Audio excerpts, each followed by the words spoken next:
Between now and November, at least 500,000 people are expected to flock to Venice for its biannual art festival.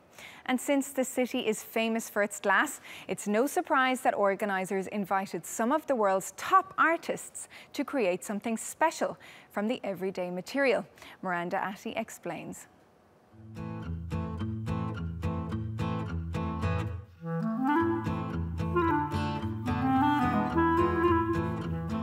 In Venice, glassmaking is a tradition that goes back centuries. But one man is combining the talents of the city's glass maestros with those of cutting-edge artists. Adriano Berengo founded the Berengo Glassmaking Studio in 1989. Since then, he's brought together more than 300 artists and glassblowers to produce all kinds of works of art. In 2009, he launched the Glasstress project to run alongside the Venice Biennale.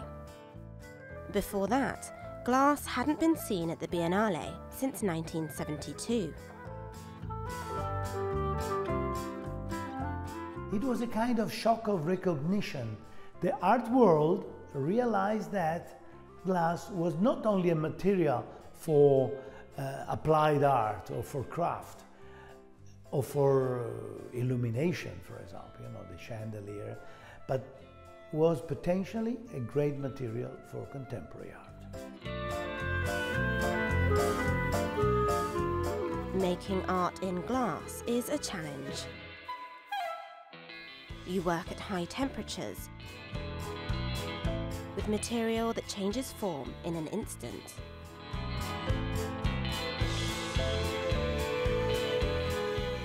But the results can be stunning. 37 artists' works are on display here at the Palazzo Franchetti.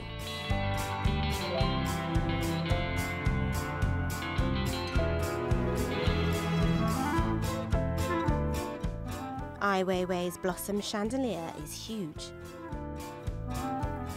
Hidden within it are handcuffs, surveillance cameras, and the Twitter bird.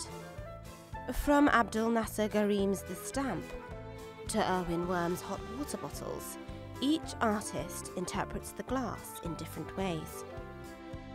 But the largest work is in the garden, Cohen van Machelen's Protected Paradise. From a sea of broken glass grows a giant chicken's foot. The glass had to be cracked on site. On the one hand, I have the glass maestro, who is the depository of a knowledge which goes back 1,000 years in Venice. And the other one, on the other side, there is this artist with a big ego. And when you put them together, I am in between. I'm kind of mediator of conflicts, as it were. It's impossible to talk about glass without paying a visit to Murano. In 1291, the Venetian Senate forced the city's glassblowers to settle on the island of Murano in order to protect the secrets of their trade. Murano soon became known as the Glass Island.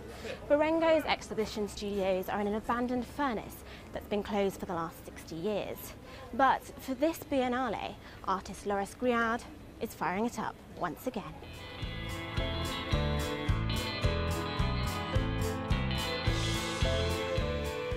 He's created a kind of supernatural furnace with smoke, light, and breaking glass. We tried to divide any installation, any show into two locations. The Palazzo, which is one of the most beautiful palazzo on the Grand Canal. You saw the garden, yeah. And this space, which is really rooted in Murano and rooted in the past. And I think this is magical, by putting these two together. Berengo's asking the artists to think in glass. He's asking the glass masters to use their skills in a new way. And he's asking visitors to be open to the possibilities of glass as a medium for contemporary art, with all the creativity that entails. Miranda Atty, TRT World, Murano.